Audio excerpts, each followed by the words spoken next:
جب یہ آئے علیہ السلام تو زمین نے ان کے سامنے یہ استغاثہ پیش کیا، درخواست پیش کی، تو انہوں نے کہا کہ تمہاری بات ماننے سے زیادہ ضروری ہے اللہ کی بات ماننا، اور وہ اٹھا کے لے کے چلے گئے۔ اور زمین کے ایک جگہ سے نہیں بلکہ دنیا کے مختلف علاقوں سے، مختلف ملکوں سے تھوڑا تھوڑا وہ حصہ لے کے اٹھا کے لے کے چلے گئے۔ یہی وجہ ہے کہ انسان جو ہے مختلف ملکوں کی زمین سے پیدا ہوا ہے، اس لیے کہیں گورا، کہیں کالا، کہیں ناک مطلب چپکا کے ناک کھڑا وہ بنا ہے، کیونکہ مختلف زمین کے حصے سے پیدا ہوا ہے، اس لیے ایسا پیدا ہوا۔ جب اللہ تعالیٰ کے دربار میں پیش کر دیا تو اللہ تعالیٰ نے فصب علیہ من ماء الجنہ، انسان کی خوش قسمتی ہے کہ اللہ پاک نے ان کے اوپر جنت کا پانی ڈالا، اور پھر جنت کا پانی ڈالنے کے بعد اللہ نے اپنے ہاتھوں سے گوندھا، اور پھر گوندنے کے بعد اللہ نے پتلا بنایا، پتلا بنانے کے بعد مجسمہ بنانے کے بعد اللہ نے پشت پر ہاتھ پھیرا، ومسح علی ظہرہ، اللہ نے انسان کے پشت پر اپنے ہاتھ کو پھیرا۔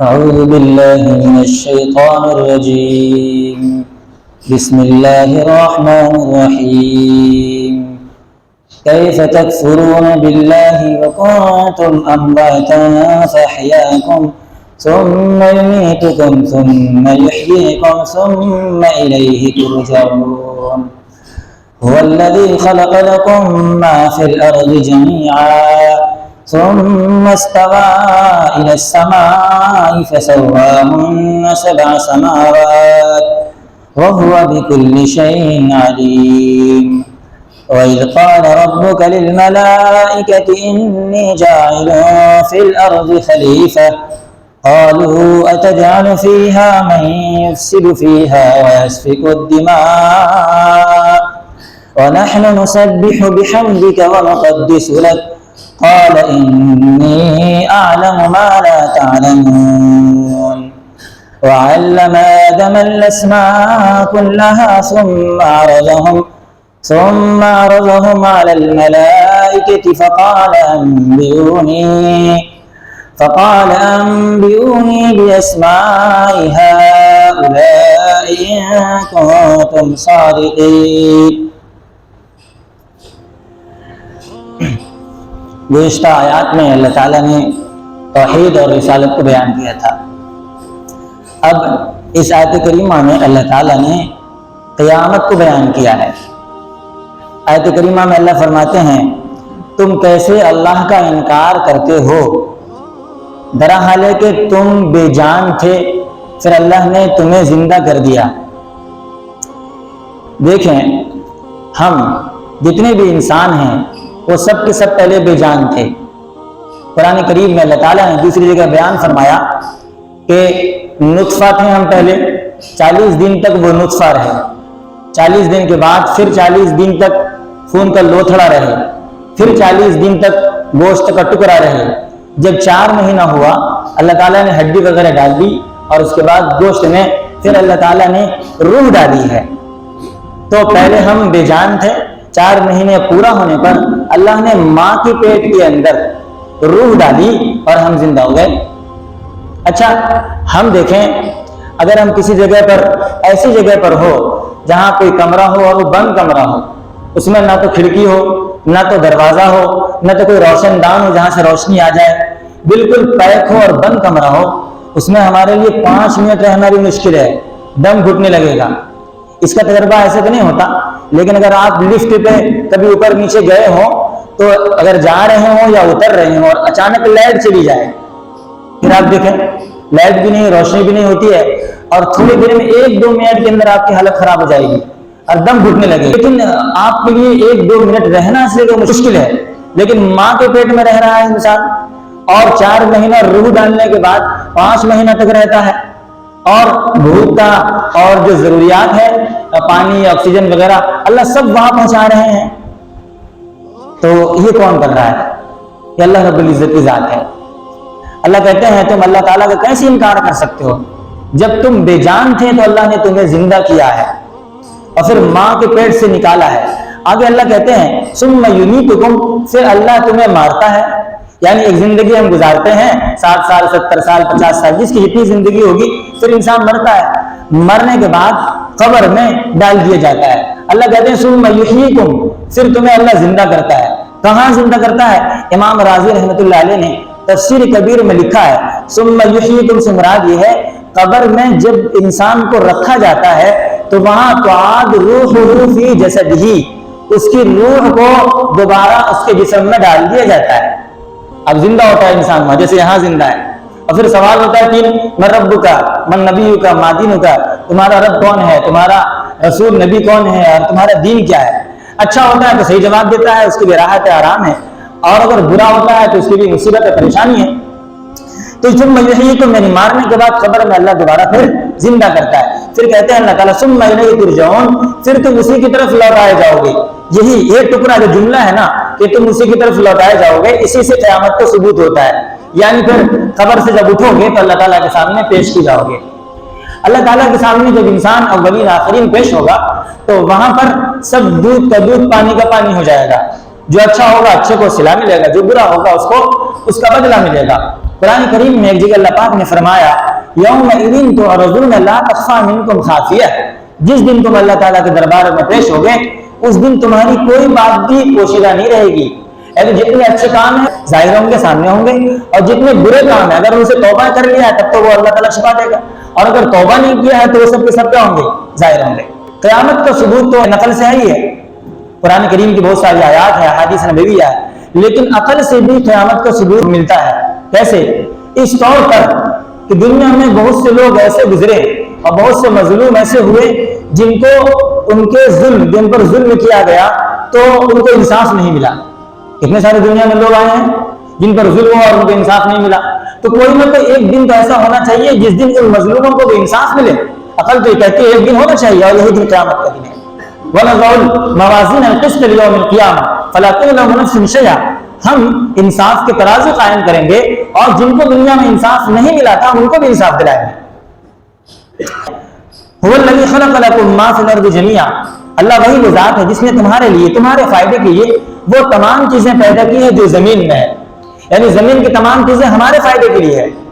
دیکھیں جیسے غلات ہے، پھل فروٹ ہے، کھانے پینے کے سامان ہے، کپڑے ہے، گھر مکان ہے، ہماری آنکھیں ہیں، ہمارا جسم ہے، ہماری صحت ہے، یہ تمام چیزیں ہمارے فائدے کے لیے ہے.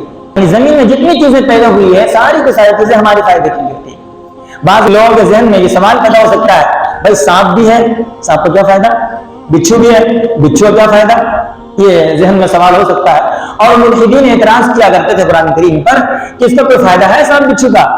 جواب جی ہاں اس کا فائدہ ہے. سانپ کا فائدہ کیا ہے؟ آپ دیکھیں سب جانتے ہیں کہ سانپ زہریلا ہوتا ہے، اگر سانپ کاٹ لے گا تو مرنے کا خطرہ ہوتا ہے، اور جب اگر چھوٹا سا سانپ بھی نکل جائے تو انسان گز دور بھاگتا ہے کہ کاٹ نہ لے. مارنا بھی ہے تو احتیاط سے مارتا ہے کہ ہمیں کاٹ نہ لے. جہنم میں وہ سانپ ہے. اچھا مرنے کے بعد قبر میں سانپ ہے اگر جو برے لوگ ہوں گے. اور روایت کے اندر آتا ہے کہ قبر میں 99 اژدہے مسلط ہوتے ہیں برے لوگوں پر، اور اژدہا ایسا ہوتا ہے کہ اگر ایک مرتبہ وہ سانس لے لے تو زمین کی تمام ہریالی ختم ہو جائے. اب ایسے ایسے اژدہے قبر میں اور جہنم میں. اگر ہم اللہ تعالیٰ سانپ کو پیدا نہیں کرتا، دنیا میں نہیں بھیجتا، سانپ نہیں ہوتا، تو ہم کیسے جانتے کہ سانپ کیا بلا ہے؟ لیکن پیدا کر دیا ہے تو ہم جان گئے کہ سانپ سے نقصان ہوتا ہے ہمارا، تو اس سے ہمیں عبرت مل جاتی ہے.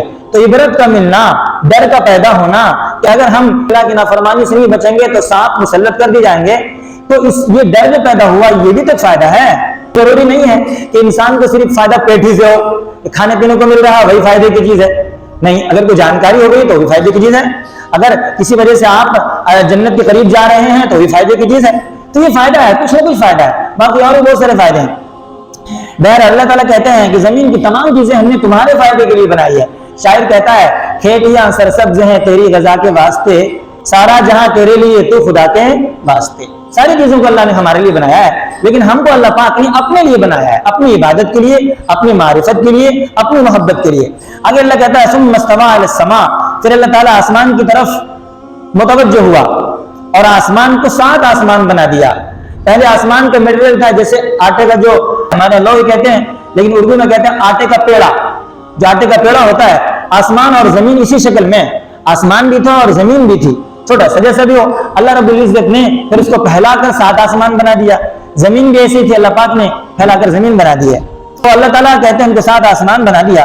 وَهُوَ بِكُلِّ شَيْءٍ عَلِيمٌ، اور اللہ تعالیٰ ہر چیز کو جاننے والے. اب دیکھیے قرآن کریم میں آیات کے درمیان ربط ہوتا ہے، تعلق ہوتا ہے. جیسے ہم لوگ کوئی کلام کرتے ہیں، جیسے ہمارے امام صاحب یا کوئی بھی خطیب بیان کرتا ہے، تو بیان کے دوران وہ جو کلام کر رہا ہے، گفتگو کر رہا ہے، ان کے گفتگو کے درمیان میں ربط ہوتا ہے، آپس میں تعلق ہوتا ہے. اگر وہ کوئی شعر بھی پیش کرے گا تو اس کے کلام سے مربوط ہوگا، اگر کوئی واقعہ بیان کرتا ہے تو اس کے کلام سے مربوط ہوتا ہے. اللہ کا کلام بھی وہ ایک دو آیات سے مربوط ہے، متعلق، کچھ نہ کچھ تعلق ہوتا ہے، کچھ نہ کچھ ربط ہوتا ہے. تو ربط کچھ ہے، ربط ہے. اوپر اللہ پاک نے نعمتوں کا تذکرہ کیا. نعمتیں دو طرح کی ہوتی ہے، ایک نعمت ظاہری جسے ہم اپنی آنکھوں سے دیکھتے ہیں، اور ایک نعمت باطنی جسے ہم ظاہری آنکھوں سے تو نہیں دیکھتے لیکن ہمیں سمجھ میں آ جاتا ہے. جیسے علم کو ہم اپنی آنکھوں سے دیکھتے ہیں نہیں دیکھتے، لیکن سمجھ میں آتا ہے کہ علم کوئی چیز ہے. اچھے اخلاق آنکھوں سے نظر نہیں آتے لیکن وہ سمجھ میں آتا ہے. اوپر اللہ پاک نے زمین آسمان تمام چیزیں ہم نے تمہارے لیے بنائی، ظاہری نعمتوں کا تذکرہ ہے. اب اللہ تعالیٰ باطنی نعمت کا تذکرہ کرتے ہیں، اور آدم علیہ السلام کی تخلیق کا تذکرہ ہو رہا ہے. یعنی آدم علیہ السلام کی جو تخلیق ہوئی ہے اور آدم علیہ السلام کو جو مسجود الملائکہ بنایا گیا، فرشتوں نے جو سجدہ کیا ہے، اس کی وجہ جو تھی وہ باطنی دولت، باطنی نعمت اور وہ علم. آدم علیہ السلام کی تخلیق ہے. 3 مخلوق ہیں جن کو اللہ رب العزت نے عقل بھی دیا ہے اور شعور بھی دیا ہے. ایک فرشتے جن کو اللہ تعالیٰ نے نور سے بنایا. حدیث پاک کے اندر آتا ہے خلقت الملائکۃ من نور، فرشتوں کو نور سے پیدا کیا گیا. یہ فرشتے اللہ کی ذرہ برابر نافرمانی نہیں کرتے ہیں، نہ تو یہ کھاتے ہیں، نہ تو پیتے ہیں، نہ تو سوتے ہیں، نہ تو اونگتے ہیں، اور نہ ہی کوئی خواہش نفسانی ان کے اندر ہے. بس رات میں اللہ اللہ کرتے رہتے ہیں. اور ان کی سب سے بڑی عبادت وہ ہے سبحان اللہ و بحمدہ، یہ پڑھتے ہیں وہ. اچھا، فرشتے مذکر ہیں یا مؤنث؟ مذکر مؤنث کا مطلب سمجھ رہے ہیں؟ فرشتے نر ہے یا مادہ، یعنی عورت ہے یا مرد؟ مشرکین مکہ فرشتوں کو عورت سمجھا کرتے تھے. اللہ پاک نے قرآن کریم میں جگہ جگہ اس کی تردید فرمائی. ایک جگہ اللہ نے قرآن میں کہا ام خلقنا الملائکۃ اناثا وهم شاہدون، کیا جس وقت ہم فرشتوں کو پیدا کر رہے تھے یہ مشرکین مکہ وہاں موجود تھے کیا؟ انہوں نے دیکھا تھا کہ ہم نے ان کو مؤنث بنایا ہے؟ الا انہم من افکہم لیقولون، اللہ کہتے ہیں یہ گڑھ کر اپنی طرف سے پیش کرتے ہیں. اچھا، فرشتے ہے کیا؟ مذکر ہے کہ مؤنث ہے؟ علماء نے لکھا ہے فرشتے نہ مذکر ہے نہ مؤنث، یہ کچھ نہیں ہے. اچھا، فرشتوں کو اللہ نے نور سے بنایا ہے. دوسری مخلوق جو ہے جن کو اللہ تعالیٰ نے عقل بھی دیا اور شعور بھی دیا ہے، اور وہ ہے جن. اس کو اللہ تعالیٰ نے بنایا ہے، پیدا کیا آگ سے، اور یہ سب سے بری مخلوق ہے اور سب سے شریر بدماش ہے، بہت بدماش ہے جنات لوگ. تیسری مخلوق جس کو اللہ پاک نے بنایا ہے وہ ہم کو اللہ تعالیٰ نے مٹی سے پیدا کیا. ہماری تخلیق کیسے ہوئی؟ ایک حدیث میں جسے علامہ جلال الدین سیوطی رحمۃ اللہ علیہ نقل فرمائی ہے، حضرت ابو ہریرہ رضی اللہ تعالیٰ عنہ بیان کرتے ہیں زمین سے پہلے جو کعبہ کی جگہ ہے، کعبہ کی جگہ وہ ٹیلے کی شکل میں وہ جگہ تھی 2000 سال پہلے، زمین کو پیدا کرنے سے پہلے، اور وہ ٹیلے کی جگہ پانی کے اوپر تھی. اور وہاں 2 فرشتے مقرر تھے جو صبح شام اللہ تعالیٰ کی تسبیح و تقدیس بیان کرتے رہتے تھے. پھر اللہ تعالیٰ نے 2000 سال کے بعد اس جگہ کو پھیلا دیا، اور وہی جگہ پوری دنیا پھیلی ہے، وہی زمین ہے. اب اگر کوئی پوچھے کہ پہلے زمین پیدا ہوئی ہے کہ پہلے کعبۃ اللہ کی جگہ یا کعبۃ اللہ، جواب یہی ہے پہلے کعبۃ اللہ. سمجھا؟ تو اللہ تعالیٰ نے وہاں سے کھینچ کر بنایا ہے زمین کو، اسی وجہ سے کعبہ پوری دنیا کے مین جگہ میں ہے، بیچ میں ہے، وسط میں ہے، اور پوری دنیا چاروں طرف ہے. اللہ تعالیٰ نے جب زمین کو پیدا کیا تو فرشتے کو بھیجا، ایک فرشتے کو کہ جاؤ کچھ مٹی لے کر کے آؤ، مجھے بنانا ہے، انسان کو پیدا کرنا ہے. ایک فرشتہ آیا اور اس کے بعد زمین کو لینا چاہا، کچھ مٹی اٹھانا چاہا، تو زمین نے کہا کہ میں تمہیں اس ذات کا واسطہ دے رہی ہوں جس ذات نے تمہیں بھیجا ہے، خدا کے واسطے لے کر مت جانا. اس لیے کہ اگر تم لے کر چلے گئے تو یہ زمین کا کچھ حصہ جو تم لے کر جاؤ گے یہ جہنم کا حصہ بن جائے گی، چونکہ کچھ انسان جہنم میں تو جائیں گے جو نافرمان ہوں گے. زمین نے یہ کہا تو وہ فرشتہ جو چلا گیا اللہ تعالیٰ کے دربار میں، اور اللہ تعالیٰ نے پوچھا لایا کہ نہیں اللہ زمین نے ایسی بات کی، آپ کا واسطہ دیا تھا اس لیے میں واپس آ گیا ہوں. اللہ نے دوسرے فرشتوں کو بھیجا، زمین نے ایسے جواب دیا، وہ بھی چلا گیا. تیسرے کو بھیجا، زمین نے ایسے جواب دیا. ایسے کرتے کرتے اللہ نے کئی فرشتوں کو بھیجا اور زمین نے سب کو کہہ کے واپس کر دیا. آخر میں اللہ تعالیٰ نے حضرت اسرائیل علیہ السلام کو بھیجا. جب یہ آئے اسرائیل علیہ السلام تو زمین نے ان کے سامنے یہ استغاثہ پیش کیا، درخواست پیش کی، تو انہوں نے کہا کہ تمہاری بات ماننے سے زیادہ ضروری ہے اللہ کی بات ماننا، اور وہ اٹھا پٹھا کے لے کے چلے گئے. اور زمین کے ایک جگہ سے نہیں بلکہ دنیا کے مختلف علاقوں سے مختلف ملکوں سے تھوڑا تھوڑا وہ حصہ لے کے اٹھا کے لے چلے گا. یہی وجہ ہے کہ انسان جو ہے مختلف ملکوں کی زمین سے پیدا ہوا ہے, اس لیے کہیں گورا کہیں کالا, ناک مطلب چپکا کے ناک کھڑا وہ بنا ہے کیونکہ مختلف زمین کے حصے سے پیدا ہوا ہے, اس لیے ایسا پیدا ہوا. جب اللہ تعالیٰ کے دربار میں پیش کر دیا تو اللہ تعالیٰ نے فصب علیہ من ماء الجنہ, انسان کی خوش قسمتی ہے کہ اللہ پاک نے ان کے اوپر جنت کا پانی ڈالا, اور پھر جنت کا پانی ڈالنے کے بعد اللہ نے اپنے ہاتھوں سے اسے گوندھا, اور پھر گوندنے کے بعد اللہ نے پتلا بنایا, مجسمہ بنانے کے بعد اللہ نے پشت پر ہاتھ پھیرا, ومسح علی ظہری, اللہ نے انسان کے پشت پر اپنے ہاتھ کو پھیرا. پھرنے کے بعد 40 دن تک اللہ نے ایسے رکھ دیا. 40 دن گزرنے کے بعد اللہ تعالیٰ نے پھر ان کے اندر روح پھونکا. جب روح ڈالا تو روح ڈالنے کے بعد آدم علیہ السلام کے پتلے میں سر سے لے کر یہ یہاں سینے تک روح ابھی گئی تھی کہ آدم علیہ السلام کے بارے میں آتا ہے اراد ان یسب, وہ انہوں نے اچھلنا کودنا شروع کر دیا. کیوں؟ تو حضرت ابو ہریرہ کہتے ہیں خلق الانسان وجولا, انسان جلد باز پیدا ہوا ہے, ابھی تو مکمل روح ڈالی بھی نہیں گئی تھی, ابھی سے اچھلنا کودنا شروع کر دیا. جب اللہ نے پوری روح ڈال دی تو اس کے بعد آدم علیہ السلام جلس جالسا بیٹھ گئے, اور بیٹھنے کے بعد ان کو چھینک آئی تو اللہ نے فرمایا اے آدم کہو الحمدللہ. آدم علیہ السلام نے الحمدللہ کہا. اللہ نے کہا یرحم رحم ربک, تم پر تمہارا رب رحم کرے. یہ ہمارے یہاں مسنون دعا ہے, اگر کسی کو چھینک آئے تو کہ الحمدللہ, اور سننے والا کہ یرحمک اللہ, اللہ پر رحم کرے. پھر اس کے بعد اللہ تعالیٰ نے آدم علیہ السلام سے فرمایا کہ فرشتوں کی جماعت ان کے پاس جائیے اور ان کو سلام کہیے. وہ گئے اور کہا السلام علیکم ورحمۃ اللہ وبرکاتہ.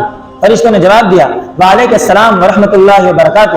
اللہ نے فرمایا ھذی تحیتک و تحیت ذریتک, آدم یہ تمہارا سلام ہے اور تمہاری نسل کا سلام ہے. یہ سلام ہمارے یہاں جاری ہے, اللہ کے نبی صلی اللہ علیہ وسلم نے ہمیں سکھایا. تو اللہ تعالیٰ نے فرمایا اے آدم کیا تم چاہتے ہو کہ میں تمہاری ذریت کو تمہاری نظروں کے سامنے لاؤں, تمہیں دکھاؤں؟ آدم علیہ السلام نے فرمایا جی. کہا کس جگہ پسند کرتے ہو دیکھنا؟ کہا داہنی طرف. تو اللہ تعالیٰ نے اولین و آخرین سب کو جمع کر دیا, چاہے چوٹی کی شکل میں ہو چاہے جس شکل میں بھی جمع کر دیا. اور جمع کرنے کے بعد آدم علیہ السلام نے سب کو دیکھا. تو دیکھنے کے بعد ان کو ایک چہرہ نظر آیا جو بہت چمکدار تھا, چمک رہا تھا. آدم علیہ السلام نے پوچھا اے اللہ یہ کون ہے؟ تو اللہ تعالیٰ نے فرمایا یہ ھذا ابن کا داؤد, یہ آپ کے بیٹے داؤد علیہ السلام ہے. کہا ان کی عمر کتنی ہے؟ کہا ان کی عمر 60 سال ہے. کہا اچھا میری عمر کتنی ہے؟ کہا آپ کی عمر 1000 سال ہے. کہا اللہ میری عمر میں سے 40 سال ان کو دے دیجیے. اللہ نے کہا ٹھیک ہے دے دیتا ہوں. اس کے بعد پھر ایک چہرہ دیکھا اور وہ چہرہ سب سے زیادہ چمک رہا تھا. تو پوچھا یہ کون ہے؟ اللہ نے فرمایا ھذا ابن کا محمد, یہ آپ کے بیٹے محمد صلی اللہ تعالی علیہ وسلم ہے. تو اللہ تعالیٰ نے آدم علیہ السلام سے فرمایا اول من يدخل الجنہ, سب سے پہلے جنت میں داخل ہونے والے یہی ہے, یعنی محمد عربی صلی اللہ علیہ وسلم, ہمارے پیارے محبوب صلی اللہ علیہ وسلم. تو آدم علیہ السلام سے پھر اللہ نے فرمایا کہ یہ سب سے پہلے جنت میں داخل ہونے والے ہیں. اللہ تعالیٰ نے آدم علیہ السلام سے جب یہ کہا تو آدم علیہ السلام نے کہا الحمدللہ الذی جعل من ذریتی من یسبقنی الی الجنہ ولا احسدہ, تمام تعریف اس اللہ کے لیے جس نے میری ذریت میں ایسی ذات کو پیدا کیا جو ذات مجھ سے پہلے جنت میں داخل ہوگی, محمد عربی صلی اللہ علیہ وسلم کے بارے میں. ولا احسدہ, اور میں ان سے حسد بھی کرتا نہیں, میں ان سے جلن بھی رکھتا نہیں. آدم علیہ السلام نے فرمایا. اور کیوں کرے؟